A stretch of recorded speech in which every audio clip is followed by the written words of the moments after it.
Pernahkah Bapak memberikan bantuan senjata buat Hamas? Enggak. Maksudnya enggak mau menjawab atau tidak? Sampai ke telinga Presiden Soeharto. Pak Harto. Melalui Prabowo Sutejo. Oke. Bahwa mereka perlu bantuan senjata.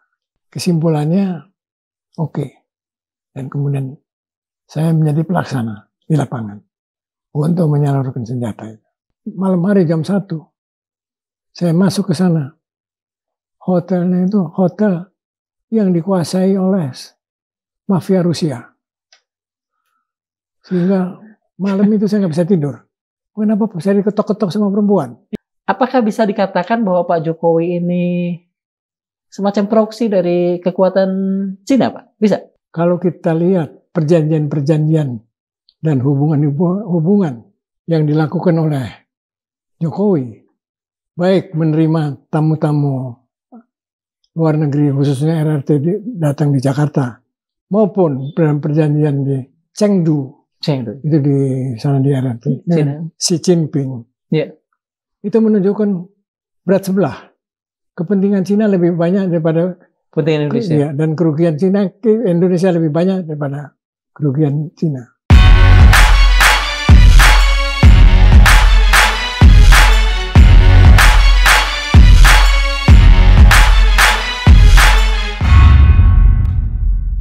Sobat Madilog, selamat bertemu kembali dengan saya Darmawan Sepriosa dalam Madilog Forum Keadilan. Alhamdulillah, ini hari yang berkah karena bersama kita semua telah hadir seorang bapak kita, Pak Suripto Sarjana Hukum. Beliau adalah mantan perwira intelijen dan sekaligus pada saatnya, pada masa mudanya beliau adalah pimpinan Gerakan Mahasiswa Sosialis atau GEMSOS di Bandung.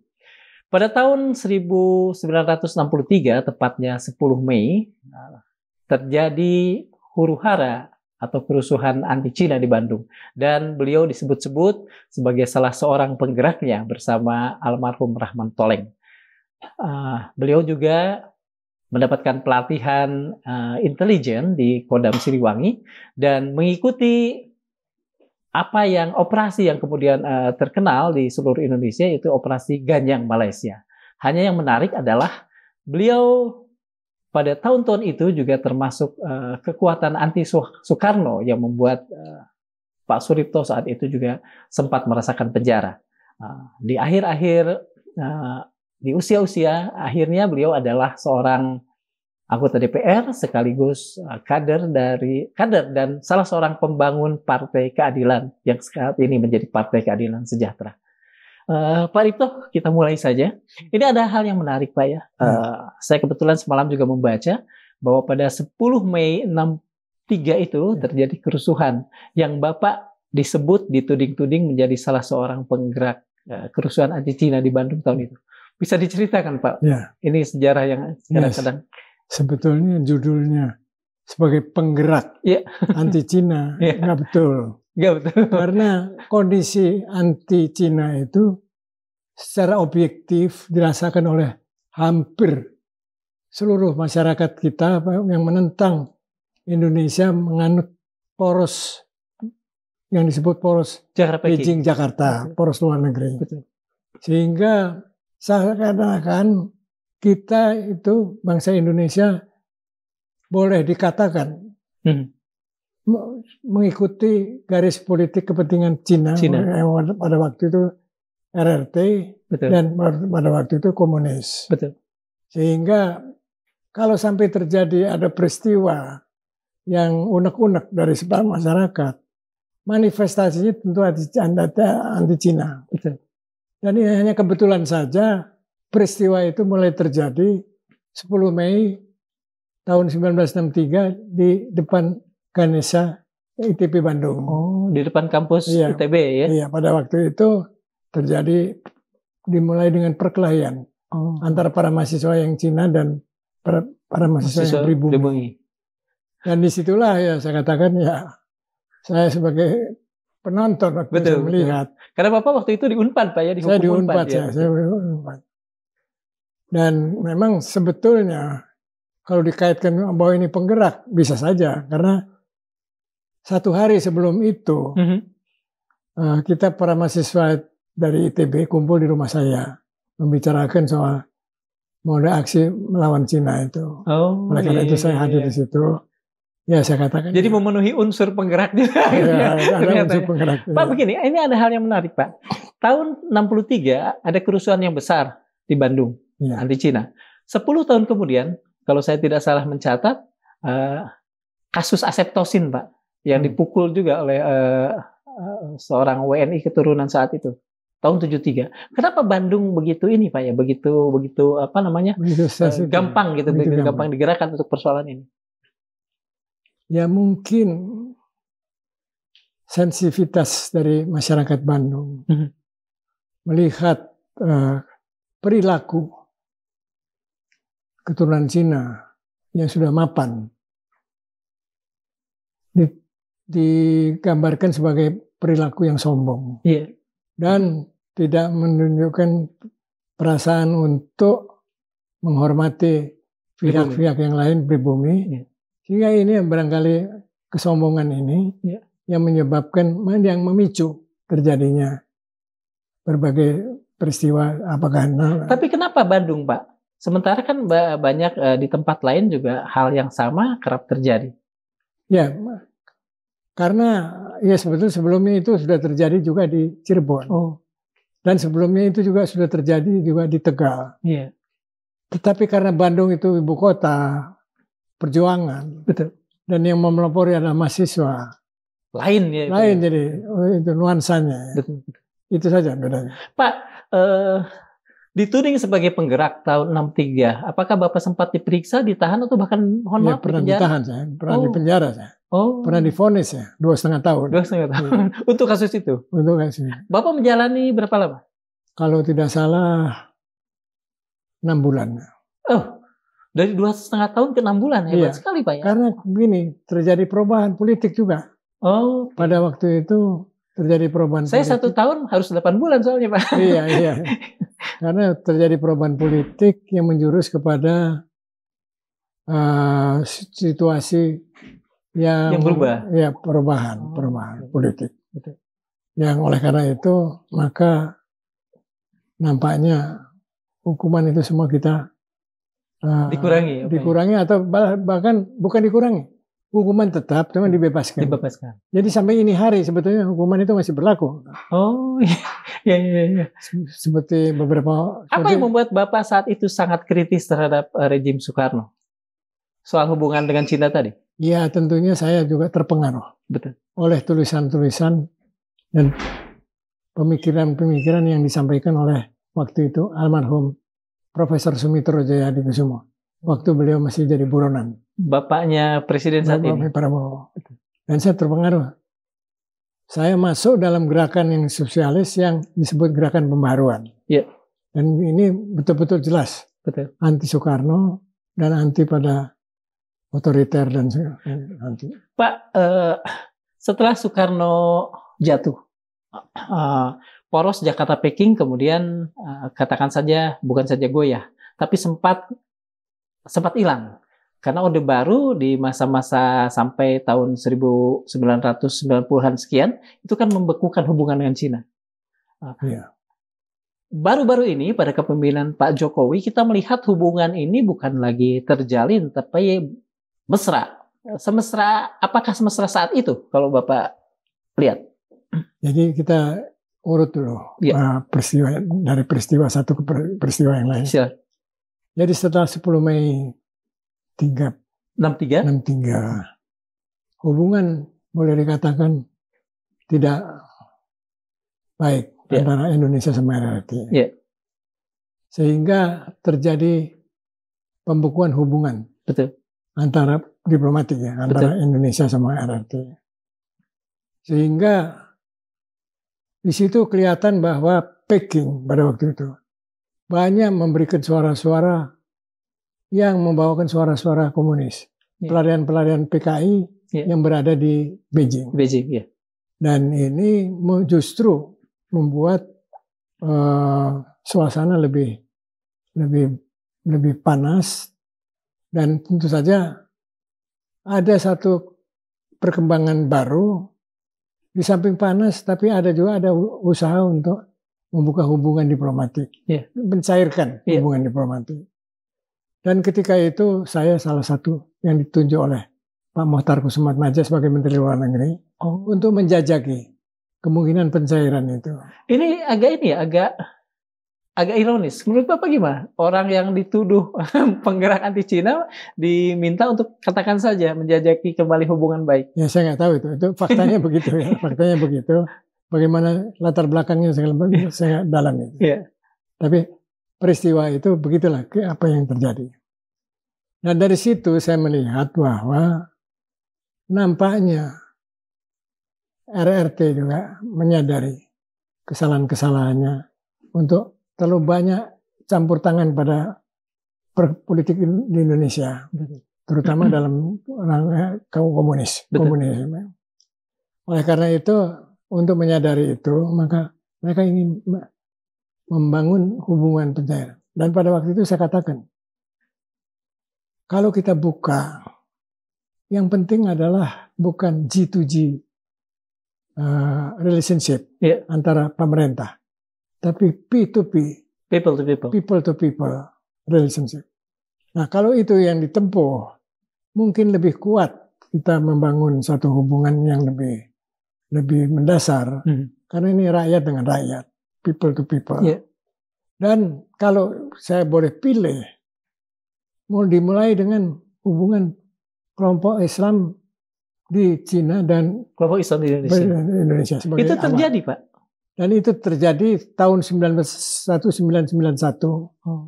Ketika itu saya salah satu wakil pimpinan dari delegasi Indonesia yang ke Cina. Antara lain ada Amin Rais, ada yang lain-lain, ada 8 orang. Dan disitulah mereka kelihatannya menanggapi dan memberikan respons yang cukup baik dalam konteks itu. People to people. People to people kemudian terjadi, bahkan hubungan antara Muslim Indonesia sama Muslim Cina. Saat itu lebih ini nggak Pak? Lebih spesifik, misalnya Muslim Cina di mana? Apakah di tempat yang sekarang sedang ramai itu Uyghur? Xinjiang ya. Ya pada waktu kita masih garis umum aja. Tentu dengan Beijing, Jakarta. Jadi kita mengunjungi tokoh-tokoh Cina, Muslim Cina yang ada di Beijing. Pak, yang ada di Guangzhou. Yang ada di Guangzhou ya. Pak, begini. Seringkali kan dari tahun 60-an sampai saat ini, Cina itu selalu dicurigai. Kita sendiri sempat kemudian terlibat dalam satu perasaan yang sensitif yang disebut bahaya kuning. Nah, kalau menurut Bapak dengan sekarang ini kan Cina bahkan memang agak hegemonik. Mereka bikin obor, mereka kemudian mulai melakukan beberapa manuver di Laut Cina Selatan. Apakah itu menjadi justifikasi atau pembenaran dari bahaya kuning itu, Pak? Ya, sekarang kita lihat fenomena yang sedang berlangsung di tanah air kita. Betul. Ambil contoh satu aja. PIK 1. PIK 1 ya. Kita lihat PIK 1 itu boleh dikatakan Cina baru lah. Kota Cina baru seperti Guangzhou. Bahkan masjid pun ada di situ. Iya, betul. Dan semua ornamen-ornamen Cina. Itu satu gambaran kita anggap bahaya kuning. PIK 2 itu juga lebih dahsyat lagi. Jadi PSN, Pak ya? Jadi PSN. Dan menyangkut luas dari Tangerang Selatan sampai ke Banten. Sampai ke ujung Banten. Jadi menunjukkan bahwa bahaya kuning itu ternyata memang betul dirasakan oleh masyarakat. Apalagi dari kemarin tanggal 8 kita berkumpul, 8 Januari. Kalau tidak salah Bapak juga hadir di sana, Pak ya? Saya hadir, tanggal 8. Jadi Ibu Mama ketika ceritakan pada kita semua bahwa hampir 85% sertifikat tanah pribumi sudah di tangan Cina semua. Itu diambil dengan dibayar atau gimana? Dibayar dan dengan menggunakan preman untuk memaksa sedikit.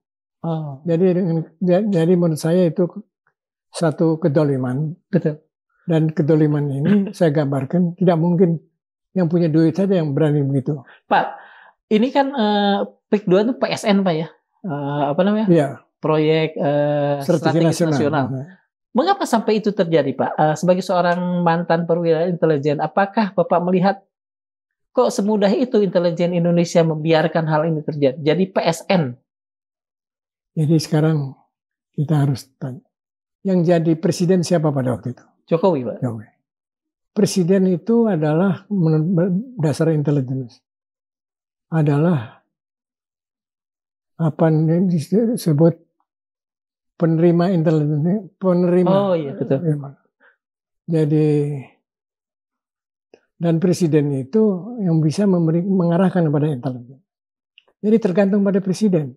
Kalau presidennya terlalu mihak kepada ini, pada Cina kasarnya, ya itu. Misalnya jadi, dalam kasus istilah bahasa intelijen end usernya. End user dari intelijen itu Pak. Iya.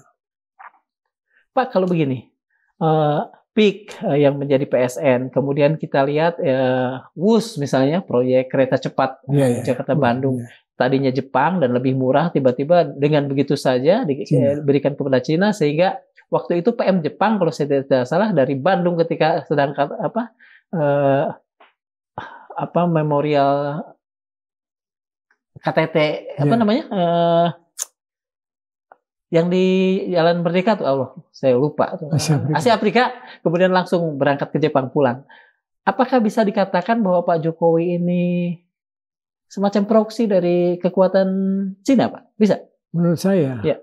Kalau kita lihat perjanjian-perjanjian dan hubungan yang dilakukan oleh Jokowi, baik menerima tamu-tamu luar negeri khususnya RRT datang di Jakarta, maupun dalam perjanjian di Chengdu, itu di sana di RRT, Xi Jinping, itu menunjukkan berat sebelah. Kepentingan Cina lebih banyak daripada kepentingan Indonesia, dan kerugian Cina Indonesia lebih banyak daripada kerugian Cina. Misalnya saja soal IKN, itu sebagai contoh. Betul. Belum lagi yang lain-lain, perjanjian soal di bidang kesehatan. Semua laboratorium dan rumah sakit, bahkan dokter-dokter kalau perlu dari Cina semua. Nah ini menurut saya menunjukkan bahwa kepentingan Cina lebih dominan daripada ini. Belum lagi yang berkaitan dengan masuknya orang-orang Cina ke Indonesia. Tidak perlu seleksi yang sangat ketat dari imigrasi. Bisa begitu saja masuk. Nah ini membuat hampir beberapa kota, terutama di pantai utara, banyak Cina-Cina dari RRT yang sudah masuk dan bermukim di Indonesia. Kita harus teliti berapa banyak. Ada yang mengatakan sudah sampai 10 juta. Ada tentu fantastis. Tapi harus kita selidiki. Dan ini terus berlangsung. Dan sampai sekarang nampaknya presiden yang sekarang pun mestinya menstop ini. Harus begini. Ini saya melihat belum ada tanda-tanda Presiden Prabowo ini untuk memutar haluan agar supaya gejala-gejala yang menimbulkan kepekaan sosial itu bisa dihapuskan. Sehingga saya khawatir bahwa pada suatu saat ini bisa menjadi gerakan bom waktu ini, bom waktu yang disebut amuk massa. Di satu sisi amuk massa karena massa merasa dikecewakan, merasa tidak adil. Tapi di sisi lain kalau benar misalnya pun janganlah misalnya 10 juta, 1 juta saja, kan ini sebetulnya bahaya. Nah, pertanyaan saya adalah apakah intelijen Indonesia dengan segala peralatannya saat ini yang pasti jauh lebih mutakhir jauh lebih canggih dibanding zaman Bapak, apakah tidak bisa melihat itu dan menangkalnya atau paling tidak ngomong gitu ke presidennya? Ya, ini mestinya bisa. Kalau yang saya sebut di sektor intelligence analysis itu lebih diutamakan. Intelligence analysis. Bukan combat intelligence. Bukan intelligence di lapangan. Tapi intelligence analysis yang bisa membuat prediksi dan yang bisa melihat kewaspadaan baik yang aktual maupun yang real maupun yang potensial untuk didalami. Dan mana kapan bisa menjadi ketegangan sosial dan mana yang bisa menuju kerusuhan dan segala macam. Inilah tugas intelligence. Saya melihat perlu ada perbaikan di dunia intelligence. Seberapa mendesak dan seberapa dalam? Tadi kan saya katakan judulnya intelligence analysis. Jadi intelligence analysis ini tentu memerlukan waktu merekrut atau membina orang-orang intel yang punya otak untuk bisa menganalisa dan tentu saja dia adalah betul-betul profesional. Mereka itu bukan orang-orang yang hanya cari jabatan di dunia intelijen. Cari jabatan untuk naik pangkat, nanti pindah ke lain, misalnya di kepolisian. Nongkrong sebentar di bin terus balik kembali ke itu misalnya. Itu nggak bisa begitu. Mesti profesional. Dan mesti ada kecintaan terhadap tugas itu. Jadi beda. Kalau semua ukurannya mau cari uang aja, mau cari jabatan aja, dan itu menjadi batu loncatan. Ini saya kira tidak sehat. Itu ya. Pak, dari rentang Bapak menjadi bagian dan kemudian pasti bagaimanapun mengamati ya dunia intelijen kita. Kita tidak memberikan penilaian, tapi kira-kira di masa kepemimpinan intelijen zaman siapa yang Indonesia cukup capable, bisa menghalau ATHG kalau zaman saya dulu? Saya lihat dari pengalaman saya, hampir setengah abad saya di sana. Ketika kepala Bakin namanya Pak Yoga, Pak Sutopo-Yono. Oh, Sutopo-Yono. Dan kemudian Pak Yoga juga. Jadi Pak Sutopo-Yono dan Pak Yoga saya lihat. Apa yang menjadi legacy dari beliau yang kemudian membuat Bapak orang ini oke. Beliau tidak mengandalkan kepada profesional intelligence, tapi juga beliau membuka pintu untuk masukan-masukan dari luar yang disebut think tank, pusat-pusat kajian yang memberikan masukan buat intelijen sangat berharga. Dan itu dimulai oleh Pak Sutopo-Yono dengan mendirikan antara lain itu lembaga studi strategis Indonesia. Lembaga studi strategis Indonesia. Pak, ini setelah Bapak berkecimpung di intelijen, atau mungkin bukan setelah, mungkin pada saat berbarengan secara paralel, Bapak juga kan mengabdi di Depdikbud zaman ini ya, kalau sekarang Kemendiknas, sebagai tim khusus tim khusus. Dan pada saat itu ada yang mengatakan bahwa Bapak pun turut menyemai benih-benih pergerakan keislaman di antara mahasiswa melalui jamaah usroh yang kemudian jadi kami itu sekarang. Apakah benar begitu, Pak? Ya, yang disebut waktu itu mahasiswa yang dari kampus. Betul. Yang kemudian mereka tarbiyah. Betul. Memang pada waktu itu saya mulai masuk ke dunia Islam yang mendalam. Betul. Dan saya dibina oleh almarhum Kiai Haji Hilmi Aminuddin. Dan dari sana interaksi sama beliau saya sangat dekat. Betul. Dan pada waktu itu para mahasiswa banyak yang ditangkapin karena dianggap ekstrim dan segala macam.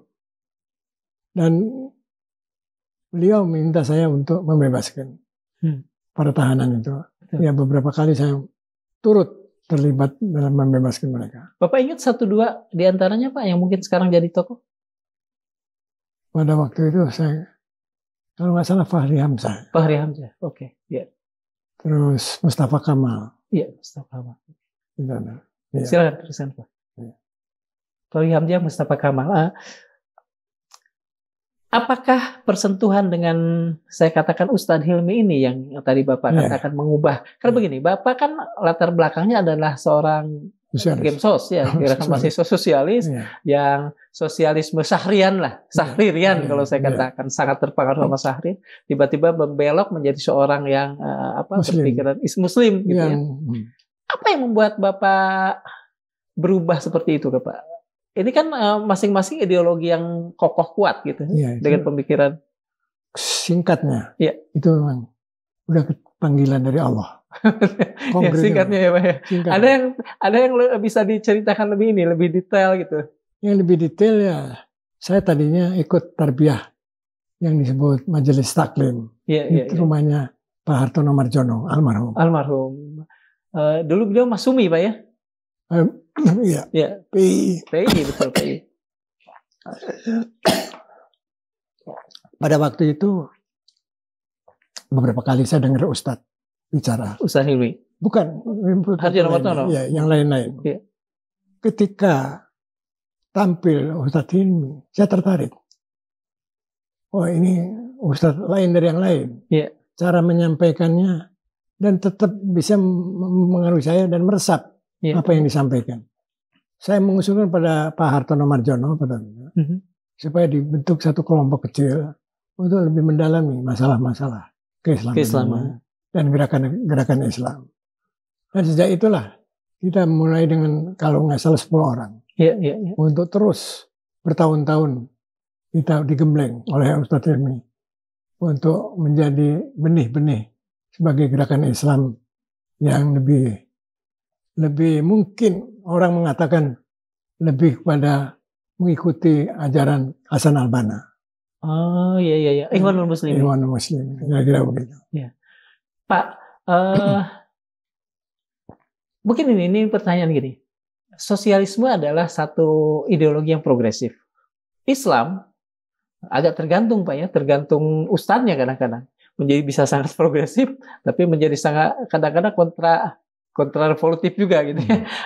Kalau menurut Bapak, apa yang paling membuat Bapak, oh ini cocok dari latar belakang Bapak itu? Karena sosialisme itu memikirkan kerakyatan.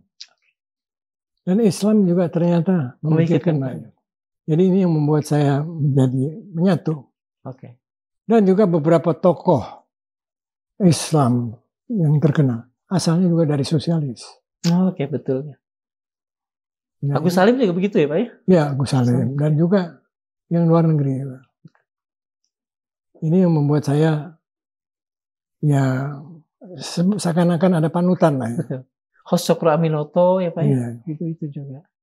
Pak ini begini, pada saat Orde Baru runtuh, PKS kemudian muncul. Dan saya melihat Partai Keadilan dulu. Partai Keadilan waktu itu PK ya. Ya betul. Partai Keadilan muncul dan Bapak adalah salah satu, katakan saja untuk gampangnya, adalah satu bidannya. Pendirinya. Salah satu pendiri. Menurut istilah Ustadz Hilmi. Ya, menurut salah pendirinya. Nah, ini kembali pada Ustadz Hilmi Pak. Ustadz Hilmi adalah putra dari Pak Danu Muhammad Hasan. Betul. Sementara Pak Danu Muhammad Hasan adalah, kalau boleh orang generasi saya mengatakan, adalah sisa-sisa terakhir dari kelompok Negara Islam Indonesia, Tentara Islam Indonesia Kartosuwiryo. Bagaimana saat itu kemudian mengkomodisikan agar cap yang kadang-kadang agak negatif ini tidak ada di PKS? Karena sementara waktu itu PK juga berasaskan Islam kalau saya tidak salah. Iya, masalah. Ya memang menghilangkan trauma. Seakan-akan ini ada kaitannya. Betul. Dan dihubung-hubungannya dengan negara Islam. Betul. Sangat kuat. Betul. Yang penting kita menjalankan ajaran-ajaran Islam ini sesuai dengan yang dibutuhkan oleh masyarakat. Betul. Jadi lebih kepada diterapkan pada kepentingan-kepentingan nasional.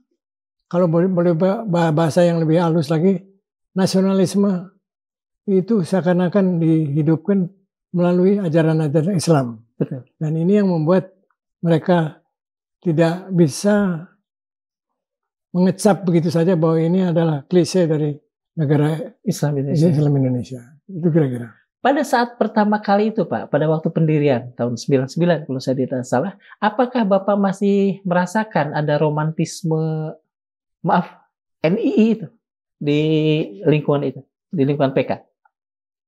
Ya, tentu saja kan yang direkrut Betul. oleh Partai Keadilan macam-macam. Betul. Mungkin juga 1, 2, 3 atau beberapa orang masih mimpi mendirikan negara Islam. Betul. Tapi ini kan suatu gerakan yang terbuka. Betul. Pada untuk didiskusikan, dimatangkan. Betul. Dan disitulah kelihatannya masalah-masalah yang ekstrim itu istilahnya itu jadi cair. Lebih mementingkan kepada kepentingan nasional. Kedaulatan. Itu yang lebih. Kita tarik nih Pak, tahun 99 pada tahun 2024. Setelah Pilpres, banyak orang Indonesia mengatakan bahwa PKS saat ini, Partai Keadilan Sejahtera saat ini, diisi oleh elit-elit yang mungkin tidak enak saya mengatakannya, tapi publik mengatakan pragmatis, oportunistis gitu. Apakah Bapak merasa seperti itu sebagai pendiri? Ya, tentu saja. Pertama, label itu melihat dari luar, oleh orang-orang luar. Betul. Mengecap. Tentu saja kita cek, apakah kader-kader kita kena penyakit ini. Betul. Itu yang di labeling ini. Karena ini zamannya, zaman pragmatisme. Betul. Zamannya koalisi. Betul. Zamannya uang seakan-akan mengendalikan politik. Tentu saja segelintir orang tertentu di PKS juga, hanyut juga. Betul. Tapi nggak berarti bahwa seluruh kader kita ya. Dan itu kita sadari. Dan kita ingin perbaiki. Dan kita akan benahi. Betul. Kita sadari. Oke. Sekarang kembali ke ini Pak. Tadi Bapak mengatakan bahwa pergerakan yang kemudian berwujud pada PK kemudian PKS ini ada pemikiran revolusioner dari Hasan al-Banna dari Ikhwanul Muslimin. Dulu saya melihat di PK banyak alumni Timur Tengah, LC Pak misalnya. Sekarang nggak terlalu banyak. Meskipun misalnya masih ada Pak Aher, tapi kan Pak Aher tidak berada pada struktur kalau saya tidak salah. Nah, apakah tidak itu yang kemudian membuat publik melihat PKS lebih pragmatis saat ini? Ya sebetulnya lebih pragmatisnya kita serahkan kepada para penggerak dan para aktivis dakwah. Ya. Yang mereka akan melihat secara pragmatis mana yang lebih diutamakan. Seakan-akan ideologi atau pragmatisme yang menyimpang atau ideologi yang tetap garis lurus agar supaya tetap jiwa Islamnya itu masih terjaga. Itu aja. Oke. Dan ini kita di persimpangan jalan sekarang. Bapak sekarang PKS berada di persimpangan jalan. Bapak adalah orang dalam. Boleh nggak kami dan publik umumnya tahu kira-kira kronologinya bagaimana tuh sampai dari sesuatu yang tadinya sangat ideologis menjadi ya bagaimanapun kan kita tidak bermain di Menara Gading Pak ya, tapi bermain di realitas. Jadi tadi Bapak mengatakan wajar kalau ada 1-2 yang kemudian terlihat pragmatis. Tapi yang ingin saya tanya adalah bagaimana kronologinya atau bagaimana jalannya sehingga kemudian itu terjadi dari awalnya sangat ideologis. Ya, tentu saja suatu proses di dalam satu gerakan itu mengalami apa yang saya sebut penyimpangan-penyimpangan. Dan penyimpangan-penyimpangan ini seperti tadi di Indonesia pragmatisme dan segala. Dan satu proses ini kita juga sadari semua. Ini nggak bisa kita biarkan, harus kita selamatkan. Oleh karena itu kita harapkan semua kader-kader yang sadar untuk sadar memperbaiki keadaan ini dari dalam. Betul. Bukan hanya karena tekanan-tekanan dan kepentingan-kepentingan dari luar. Itu aja. Pak, kalau ini satu pertanyaan terakhir tentang hal ini. Kalau boleh misalnya lebih jelas lagi, tahun-tahun ini tuh Pak, tahun-tahun perubahan itu kalau misalnya tiba-tiba dari tahun 1999 sampai tahun berapa masih tetap, kemudian ada tahun-tahun di mana karena apa ada pergeseran. Kalau boleh misalnya tahu. Iya. Kalau secara umum terjadinya pergeseran ketika politik mulai jadi panglima. Tahun-tahun berapa kira-kira itu Pak? Ya kira-kira tahun 2000-an. 2000-an. Dan itu lebih konkretnya setelah Ustadz Hilmi meninggal, wafat. Tidak ada penjaga ideologi di sana. Iya, kira-kira begitu. Itu saya lihat. Ada yang bisa diharapkan muncul seseorang di dalam PKS yang ya bisa sebetulnya bukan muncul seorang, kesadaran dari kader-kader untuk melakukan perbaikan. Dan kita tidak mengkultuskan seseorang. Oke, betul. Ya, karena itu. Pak, ini kita ngomong soal keislaman nih Pak. Saya juga membaca bahwa Bapak sangat erat dengan pergerakan solidaritas Palestina. Boleh diangkat ke... Iya, jadi pada tahun 2007 saya ditunjuk oleh Ustadz Hilmi untuk menjadi ketua umum ini istilahnya KNRP, Komite Nasional untuk Urusan Palestina. Dan intinya adalah menghimpun charity, bantuan-bantuan dari masyarakat Indonesia untuk bisa disalurkan kepada rakyat Palestina yang kebetulan sekarang hampir separuh dari rakyat Palestina berada sebagai pengungsi dan di luar Palestina. Jadi dari 2007 sampai ini hari, saya masih tetap mendapat amanah untuk menjadi ketua umum Ketua Nasional Urusan Palestina, KNRP. Apa yang sempat Bapak lakukan bersama relawan lain atau untuk Palestina waktu itu? Tentu saja karena kita menyalurkan untuk pada Palestina, tentu saja kontak kita lebih banyak pada petugas-petugas atau pejuang-pejuang Palestina. Yeah. Dan kalau lebih konkretnya lagi ya tentu saja mau tidak mau kita juga kontak juga semua aktivis-aktivis Hamas. Oh, yeah. Mau tidak mau. Dan oleh karena itu kita banyak menarik pelajaran. Betul. Bagaimana Hamas itu sejak 7 Oktober kemarin 2024 ya, bisa melakukan serangan kepada Israel yang selama ini biasanya diserang tapi sekarang baru menyerang. 2023 bahkan. Iya. Saya tidak salah. Jadi kita juga banyak pelajaran. Mengapa kita menarik pelajaran? Karena ternyata ini juga berkembang. Misalnya Suriah sekarang. Iya. Apa yang terjadi di Suriah juga mau tidak mau adalah inspirasinya yang muncul gara-gara apa yang disebut inspirasi untuk. Bapak pernah ke Palestina Pak? Pernah. Berapa kali? Gaza. Jalur Gaza. Apa yang Bapak temukan? Impresi apa yang Bapak dapatkan di sana? Terus terang saja impresi saya pada ibu-ibu dan anak-anak. Buat saya masa depan anak-anak ini kita harus dalami. Bagaimana mereka itu hidup dalam suasana perang terus, dan apalagi sekarang hampir punah mereka itu. Iya. Tidur di jalan-jalan, nggak ada rumah lagi. Bayangin, nggak bisa pasang tenda. Pokoknya di reruntuhan itu mereka tidur, bertinggal. Jadi itu saya prihatin sekali. Betapa kuatnya mereka tidak meninggalkan negaranya, wilayah ini, apa namanya, jalur Gaza.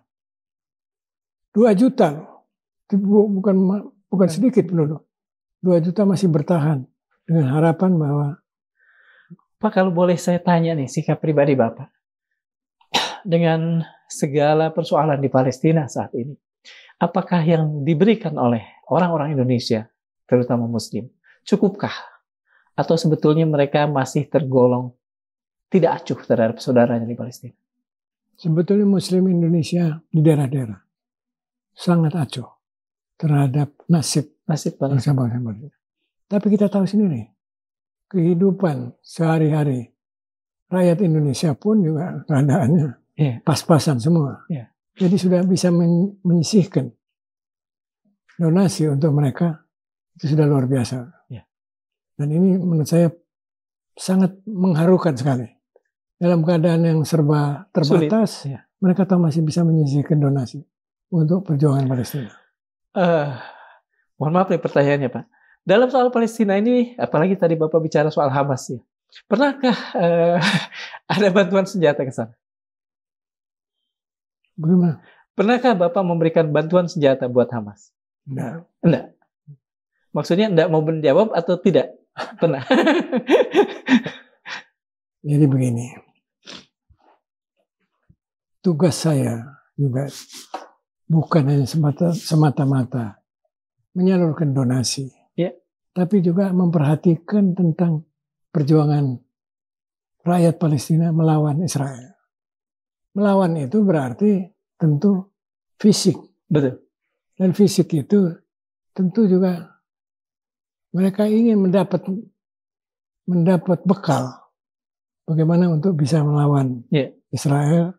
Dan untuk itu kebetulan saya dulunya pernah jadi sukarelawan militer. Dekat, ya? Iya, dan dekat sama tentara-tentara.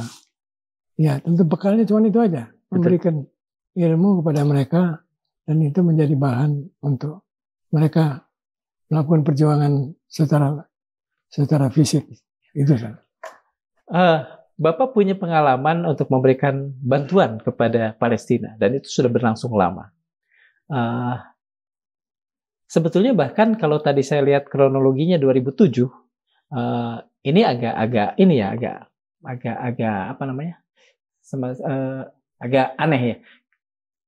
Saya mendengar bahwa pada tahun 1990-an, mungkin 95 atau 97 atau 96, pada saat terjadi genosida di Bosnia Herzegovina, Bapak juga menyerahkan bantuan, kali ini adalah bantuan senjata pada Muslim Bosnia. Kalau itu betul. Nah, boleh nggak diceritakan Pak kronologisnya, susahnya, atau mungkin apanya yang berkaitan dengan itu? Karena kita lihat kemudian Bapak bahkan dengan sangat tegas mengatakan, toh orang-orang Bosnia disembelih juga. Pernah mengatakan itu. Jadi begini, utusan dari mereka, pejuang dari Bosnia, bertemu sama kami di Jakarta. Mereka ceritakan, kita sudah cukup dikasih obat-obatan. Kita sudah terima kasih dikasih bahan makanan. Bahkan kita juga merasa senang bahwa kita bisa dibantu untuk mendapat peluang perumahan, tempat tinggal yang lebih ini. Tapi tidak cukup. Kalau kita sudah merasa ini, tiba-tiba diserang oleh Serbia. Dan kemudian kita disembelih sama mereka. Kita nggak bisa melawan. Coba pikirkan aja. Terus kami pikirkan dan kita bicara sampai ke telinga Presiden Soeharto. Pak Harto. Melalui Prabowo Sutejo. Bahwa mereka perlu bantuan senjata. Kesimpulannya oke. Dan kemudian saya menjadi pelaksana di lapangan untuk menyalurkan senjata itu ke Bosnia, ke dalam Bosnia, dan ke daerah-daerah yang di sekitar pegunungan Igman. Igman ini 12 kilo dari Sarajevo. Oh, dari ibu kota ya? Ibu kota. Dan itu saya lakukan sendiri dengan membawa barang-barang itu beberapa truk. Apa saja yang dibawa Pak? Pelontar, roket, kebanyakan peluru. Dan kebanyakan roket yang berkaitan dengan rudal lah, Iya, kalau istilah yang dan itu kita dapat dari deserter, iya, para desersi dari orang Kroasia Oke. yang kemudian mereka menjual barang-barang itu di pasar gelap. Di pasar gelap.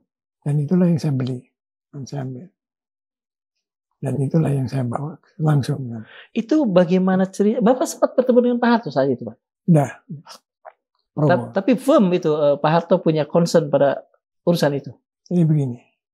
Ini tentu saya mendengar dari Probo Sutejo. Iya. Dan Probo Sutejo juga didampingi oleh Sri Adi Swasono. Sebelumnya saya nggak kenal sama Probo Sri Adi Swasono. Ketika itu Probo menyampaikan niat ini dan ternyata sudah dilaksanakan. Pada satu saat Presiden Bosnia Alija Ehejat Begovic saat itu datang ke Indonesia, menanyakan pada Pak Harto, mengucapkan terima kasih dari bantuan pangan, obat-obatan, kemudian pakaian, dan satu hal juga terima kasih banyak atas bantuan senjata. Ketika itu didampingi oleh Menseknek Murdiono. Dan ketika tamu-tamu pulang, Murdiono tanya sama Pak Harto, Pak, saya rasa nggak ada itu kirim-kirim senjata. Beliau bahasa Jawa. Wis to menenge wae. Diam saja. Gitu. Diam aja. Begitu jawabnya. Jadi berarti sampai. Bisa diceritakan nggak apakah segampang itu menemukan orang-orang desertir dari Kroasia kemudian Bapak bisa berhasil mengumpulkan senjata atau perlu beberapa waktu, perlu berapa dana untuk kemudian ini dan memasuki wilayah pegunungan apa Pak? Igmannya itu bagaimana caranya? Wah ini ceritanya panjang, bisa singkat aja. Ya. Jadi ketika saya dapat on mission, tentu saja yang harus kita cari siapa yang bisa mensuplai senjata. Ada 3 kemungkinan. Pertama mafia, yang tukang jual senjata dari luar. Betul. Yang kedua dari deserter. Yang ketiga adalah senjata yang didapat seadanya dari hasil kontak fisik, kontak bersenjata di dalam negeri, di Bosnia. Maka pada waktu itu saya tidak mudah, lebih dari 2 bulan. Di sana saya hanya menentukan yang mana yang menjadi supplier kira-kira. Nah pada waktu itu dihadapkan pada pilihan. Kalau ambil dari mafia senjata, saya mesti transaksi di luar, yaitu di Wina, Austria. Di Austria. Dan kalau saya transaksi di sana, ya semua harus lebih cash and carry. Iya betul. Dan untuk itu, buat saya ragu.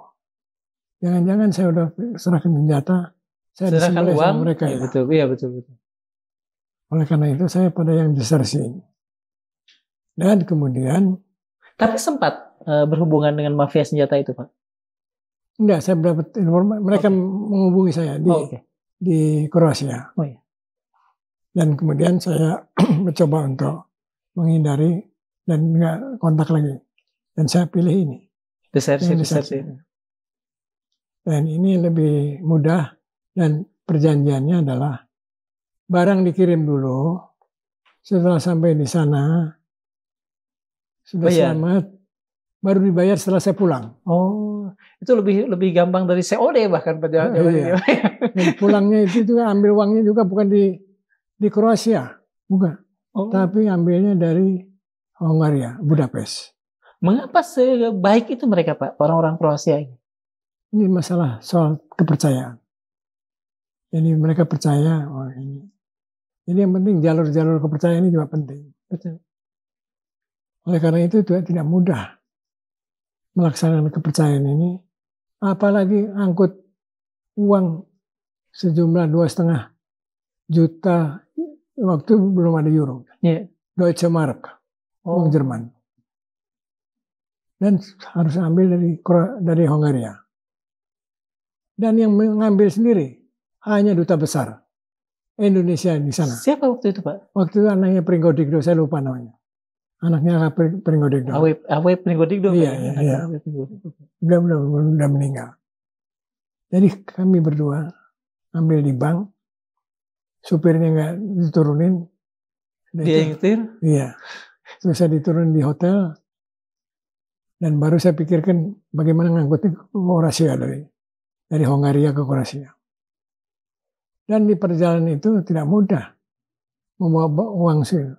Kalau saya tinggal tetap 1 malam, saya juga khawatir uang mau ditaruh di mana. Iya. Di deposit box nggak ada. Iya, betul. Uang situ. Dibawa di kamar, Di kamar juga nggak merasa terganggu pikiran saya. Iya. Ujungnya saya putusin jam 11 malam saya berangkat. Pakai taksi langsung ke Kroasia. Ke Kroasia. Iya, Kroasia. Ketika di perbatasan, saya mengalami shock ya. Karena supir yang taksi itu, dia bilang nggak apa-apa, dibayar separuh juga nggak apa. Asal turun di perbatasan. Karena banyak penembak gelap kan ya. Waduh. Akhirnya saya turun juga. Taruh di hotel, saya cari hotel yang ada. Dan hotel itu malam hari jam 1, saya masuk ke sana. Hotelnya itu hotel yang dikuasai oleh mafia Rusia. Sehingga malam itu saya nggak bisa tidur. Kenapa? Saya diketok-ketok sama perempuan. Iya. Maksud saya itu cukup biasa ya. Silakan, Pak. Ya saya takut. Ada uang segini banyak dirampas begitu aja. Saya baru tahu mafia Rusia ketika saya telepon dari resepsionis. Saya tuh nggak merasa aman, digedor-gedor terus. Wah, kita juga nggak aman. Yang kuasa sekarang bukan kita, yang kuasa mafia Rusia. Dan diam, tunggu aja sampai pagi. Baru sampai pagi saya baru meninggalkan hotel. Itu cara membawanya, Pak? Sekian truk. Oh, kalau uang kan pasti ya. Oh, bukan, barang itu cara membawanya. Itu ya, cara membawanya melintasi pegunungan. Iya, ada yang siap untuk ngatur itu. Yaitu tentara Kroasia sendiri. Memasukkan kepada truk-truk bantuan sosial dari Mesir. Jadi itunya akan bantuan sosial. Isinya di luarnya dibungkus sama pakaian-pakaian, di dalamnya baru senjata. Alhamdulillah sampai ya. Kalau berdasarkan tadi pengakuan dari Presiden Ali ya. Iya. Pak, mungkin kita ingin bicara di beberapa pertanyaan akhir ini tentang ini, Pak, tentang apa yang bisa kita lakukan untuk mungkin mereformasi atau merestorasi atau apapun namanya, sehingga dunia intelijen Indonesia tidak acak kadut seperti sekarang. Tiba-tiba ada PSN dari satu proyek-proyek swasta yang juga tidak jelas manfaatnya buat warga dan sebagainya. Ini kan celak sebetulnya pada sisi intelijen kita. Jadi kembali pada end user adalah presiden. Yeah. Tergantung pada presiden. Presiden mau benahi apa enggak? Yeah. Kalau mau benahi ya mesti profesional. Kalau profesional ya dipilih orang-orang yang punya capability di bidang terutama intelligence analysis. Karena ini yang penting. Soal combat intelligence itu nomor 2. Dan tetap kita harus mengandalkan pada human intelligence. Bukan pada elektronik atau digital intelligence. Meskipun sekarang sudah ada AI. Iya. Karena tadi saya katakan mudah sekali kerawanan-kerawanan yang bisa dimanipulir oleh apa yang disebut artificial intelligence. Tentang ini, Pak, satu lagi. ini kan sudah terjadi, Pak. Tadi sekian banyak sekian banyak kecenderungan kita untuk begitu mudah mengakomodasi kepentingan Cina, begitu banyak orang-orang Cina yang sudah berada di sini dan mengambil lapangan kerja warga. Dan lahan lagi ya. Apa yang kira-kira Bapak tujukan pada Pak Prabowo, presiden kita, yang bapaknya almarhum Pak Sumitro itu sudah menginspirasi Bapak sehingga bergerak pada tahun 63 itu? Ya, sampai ini hari. Ya. Sampai ini saya belum pernah ketemu Prabowo. Ya. Ya, kalau beliau membuka pintu untuk menerima saya akan sampaikan semua keadaan yang saya lihat dan saya alami dan saksikan. Dan ini mesti benahi total. Nggak bisa tanggung-tanggung. Betul. Tinggal soalnya Prabowo sebagai presiden berani nggak menggunakan. Bapak yakin beliau berani? Ya ini saya kan belum ketemu. Oh, oke. Dan juga mesti dites. Betul. Ya, belum ketemu. Oke. Terima kasih sekali Pak untuk waktunya. Ya. Mudah-mudahan apa yang kita perbincangkan membawa berkah dan manfaat buat kita semua dan untuk Indonesia umumnya. Terima kasih sekali Pak. Ya. Sobat Mandilog, intelijen adalah jantung kedaulatan negara, namun seringkali berada di persimpangan antara melindungi rakyat dan melayani kekuasaan. Dalam konteks ini, kontrol atas informasi menjadi krusial.